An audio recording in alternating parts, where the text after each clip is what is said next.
Hello YouTube. It is Sunday, January 30th, 2022, 4:45 p.m. I've got, I want to say about 50 minutes until I have to catch the bus to head to Amazon. Mandatory overtime this week, so yeah, I'm gonna be down there 11 and a half hours. Gonna be hoisting boxes for 11 hours of that. I certainly hope I'm physically up to it. I do kind of have my doubts, but yeah, that's what I signed on for. Well, see how it goes. I'm gonna go there and give it my best. And there's the I don't know how many of y'all saw the video where I found that laptop in the park at Pierce Park. That was the same, I believe that was the same walk. Yeah, I don't even know where I'm putting this damn thing. I believe that was, stick it right there for now, I guess. Yeah, that is a terrible place for it. I believe that is the same walk where I found a heroin needle on one of the paths. I really hope the city cleans up that park soon. It's getting ridiculous. I'm not sure if this device got mentioned in a video or not. It's so hard to remember what I vlog and what I don't vlog, but a little disappointed on this, but I'm not throwing it out. It's a Bang & Olufsen VCR. I honestly haven't done the full research to find out if it's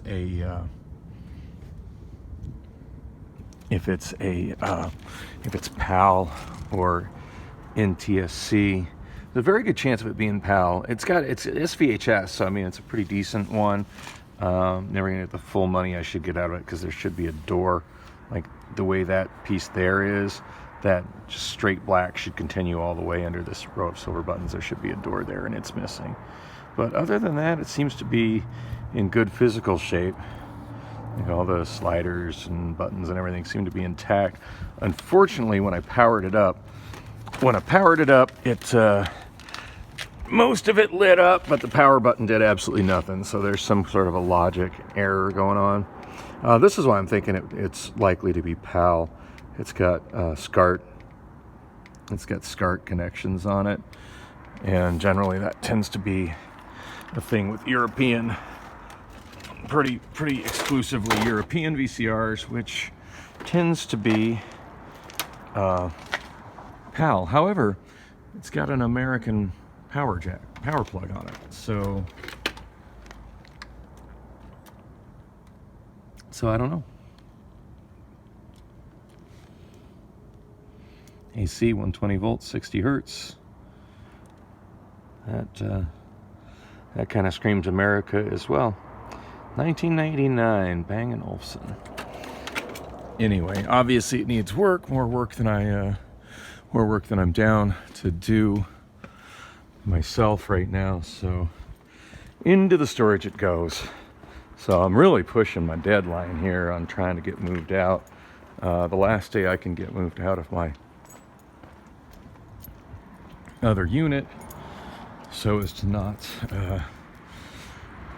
have to pay another month of inflated rent on it, because my rent went up this month along with everybody else's rent, is tomorrow. I did get she's going to talk to the manager, which was actually pretty tight because today's her day off, but at least she likes me enough that she was kicking it outside having a smoke break. So we talked a little bit, but she said so yeah, the office opens tomorrow morning at 9, so I'm just going to come here directly after work, regardless of how physically exhausted I am from 11 hours of hoisting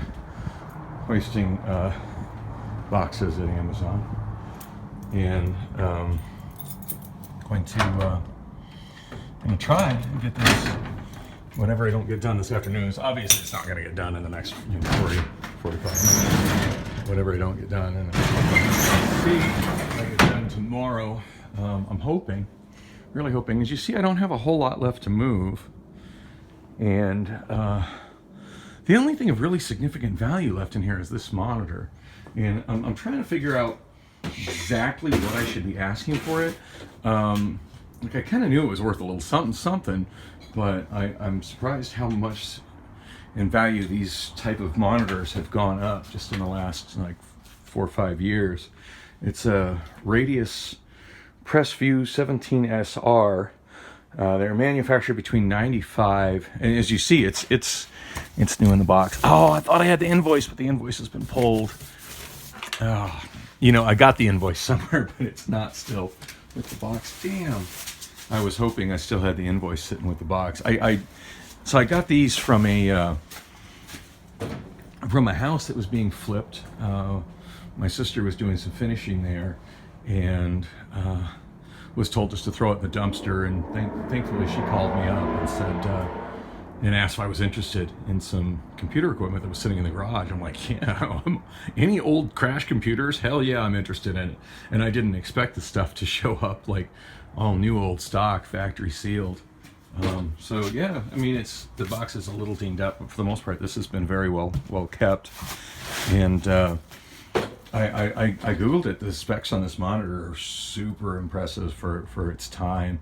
In fact, there's even a touchscreen module that was made. Probably pretty hard to find in current year, but there's a touchscreen module that was made for it. That's there's a really nice mic stand. Realize I should be walking and talking. I got a lot of shit to move. Wow, that's a nice mic stand. Forgot I had this one. I should put this by my sound gear right up that I use for my gigs, right up near the front. Anyway, yeah. So that monitor, I've noticed that comparable new old stock monitors like that are selling for more now than they actually went for, than they originally retailed for, which was a real shock. And so I was thinking, oh, I'll just put it, for $50. $50 your best offer, get this the fuck out of here. And I was really surprised to see that retail on that originally was around $1,000. Actually, I think retail was higher than that, but the articles that I read from back in the late 90s showed that they were, back in the day, typical street price for it was, generally speaking, about $1,000. And I'm trying to. I remember the invoice. The invoice that came with it. It came with a very high-end Apple Macintosh that was custom equipped with a bunch of video capture hardware, and it was purchased by a video production company. So it was actually intended for video editing. I also noticed that monitor was like really popular when it came out. It was really popular in CAD, computer-aided drafting circles. So yeah, specs on it are really, really impressive for a late 90s CRT monitor. So hopefully I'll get some money out of that. Of course, the longer I spend researching stuff like that, the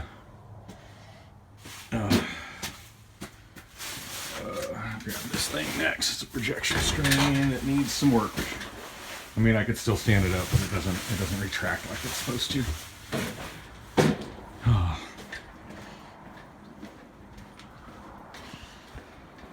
Which that's bittersweet memories attached to this thing. I used to always use this projection screen.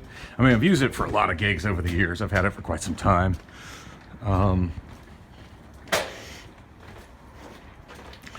Probably originally made for like slide presentations, if memory serves. It's actually unrolls to a 1:1 aspect ratio, but doesn't mean I have to unroll it completely. It'll operate, as pulled out as much as I want to pull it out. So pulling it out just enough to do a 16:9 projection on it works out really well, and it's got a high reflection silver screen, which is pretty badass. It's an older unit, way older unit, but what I used to use this screen for, scratch, is there's my other smaller projection screen. All right, let me set this. Sorry, I need both hands. What I used to use this projection screen for every year, and the gig where I last used it and had trouble getting it to roll up properly. still intact. Like it's not damaged. Like the screen is pretty sure it's not physically damaged. Just the rollers are out of alignment.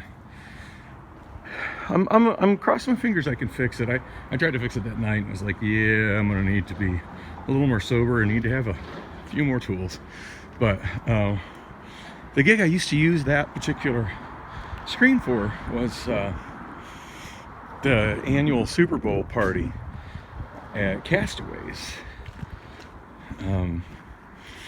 which kind of came from me doing the Super Bowl party at Gilligan's. Sunday was my night at Gilligan's for years, and I used to always do a Super Bowl party at Gilligan's that kind of was tied in with my karaoke, where I'd run the sound for the Super Bowl through the sound system, along with the sound of the halftime show. And then what I would do during the commercial breaks is bring the audio down and just play music. Sometimes I'd karaoke like a short song just to kind of tease people that, hey, karaoke is coming. And it was box of bags. Most of these I should probably throw out, but you know, I'm just always going for zero waste. Save the planet and whatnot. And I do reuse these bags. Anyway, so I'd play music so people didn't have to hear the ads. Sometimes. Now, generally, I'd already kind of previewed some of the ads, and knowing that sometimes the ads would be pretty awesome. At the Super Bowl, I'd run the sound for the ads, and the ads on the big screens. Anyway, after Castaways opened, I shifted my Super Sunday focus to Castaways instead of Gilligan's. And I don't think it was like maybe the first year or two. I think the first couple Super Bowls that Castaways was open, I still did Gilligan's. But I think the first, I can't tell you what year it was, it's been a while, but I do remember the first year that I did the Castaway Super Bowl party. What I did was, I kind of pitched Captain Mike, one of the owners, about it.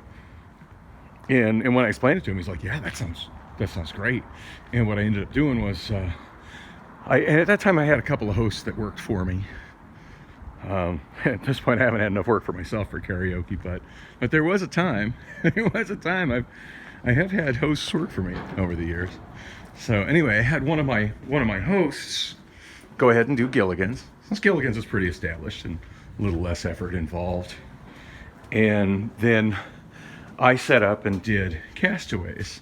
And for Castaways, what I did is I put that, because there's a rather large patio in front of Castaways that doesn't have any screens, I set up that projection screen and additional speakers out on the patio, which first half of the game a little hard to see because the sun was up, but like from the second half, and of course a lot more people show up. It's funny how many people, you'd think people would go to a bar to see the entire game, but every Super Bowl party I've ever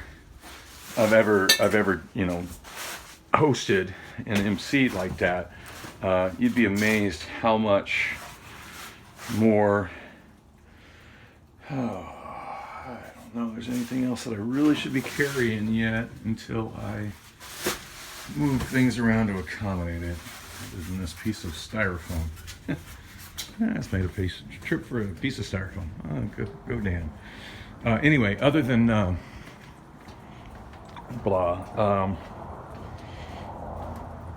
yeah, it's kind of amazing how many more people show up at the bar to watch the second half of the Super Bowl versus the first half. This kind of is what it is. But yeah, the second half is generally when the bar would really pack out, and by the second half, that screen is looking pretty damn good. And then the other thing I do, because the crowd that shows up for a Super Bowl party is not my typical karaoke crowd, and unlike my typical karaoke crowd, they're not showing up chomping at the bit to sing. They're there for the Super Bowl. And what I do to try to keep them in the bar and interested in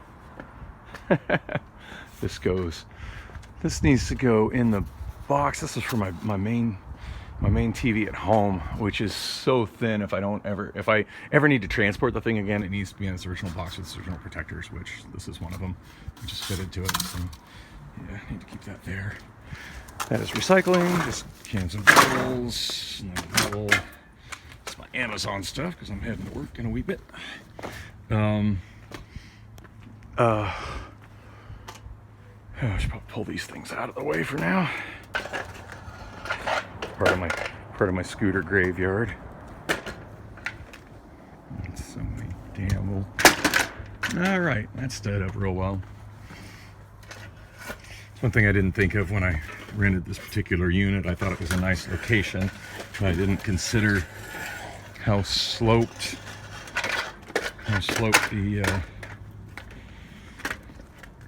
the area is in front of it, and how that kind of complicates me moving stuff out when I'm rearranging it. Anyway, yeah. So what I typically do. Shit. Put it on top of the box for now, I guess. What I typically do to get people pumped up and ready to sing is usually right after the game is over. Like I'll announce that it is, we are going to do some karaoke. I'll generally sing something kind of short, something that's a crowd pleaser to keep people pumped. And then from then I'll go into playing another Super Bowl halftime show. In fact, a lot of times I'll actually play the halftime. Well, yeah, I go into playing a Super Bowl halftime show. Which one I play, it just kind of depends on where my head is at. But I have archived videos of pretty much every halftime show going back, God, 15 years, maybe more. And of course, going back for the last, decade plus, they're all, nice quality, widescreen, high definition videos. There's a couple I'm missing. I know I don't have the one. I forget what year it was. I know I don't have the one for Black Eyed Peas. And the quality of the video I have for Tom Petty leaves a little to be desired. But I have to start moving these old TVs. I'm pretty sure every flat screen TV that's in that unit has something wrong with it. When I started stockpiling these flat screen TVs, it was with the knowledge that I would need to learn a little bit more to figure out how to fix them. And I've fixed some, but I'm on my skill level on a 1 to 10 on fixing them. I give myself about a 3. I know how to solder. I know the basics of working on electronics, so usually I can figure it out with oh hey, there's a guy I've been waiting to see. I think I can usually figure it out with some Googling, some research. But it's a matter of time, and I don't fix them as efficiently as somebody who runs a proper shop. But I do often fix them. What I didn't foresee was how quick the technology would move with flat screen TVs, and how quickly. I don't want to say a 1080p screen is obsolete at this point, but a 1080p screen is certainly dated at this point. And I didn't. Ooh, man, his van is running rich. That stinks. I didn't really get a.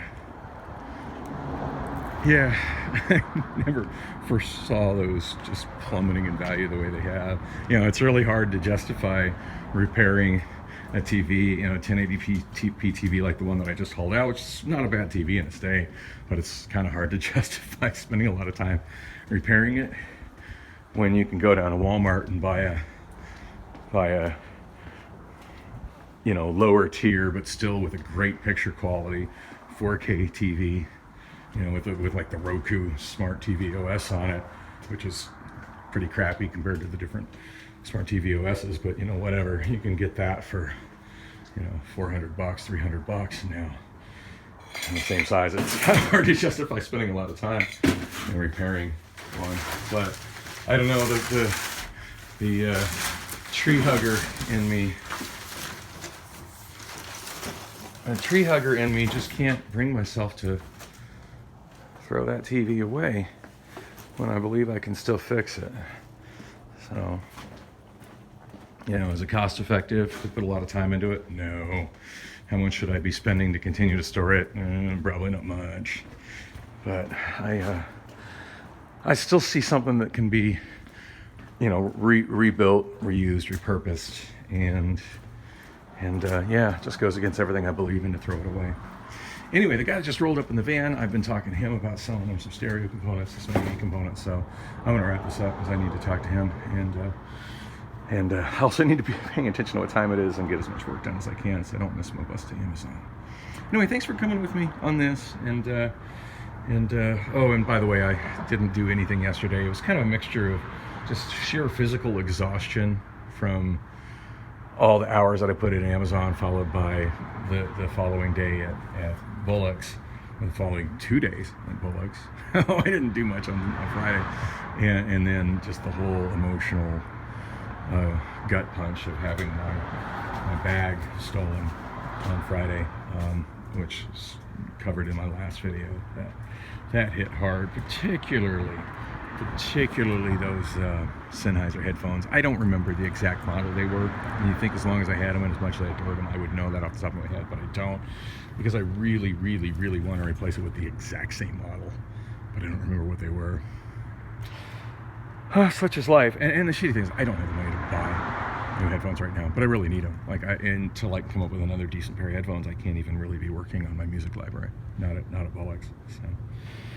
Anyway, things that I will be dealing with this week, and like and subscribe to see how that works out.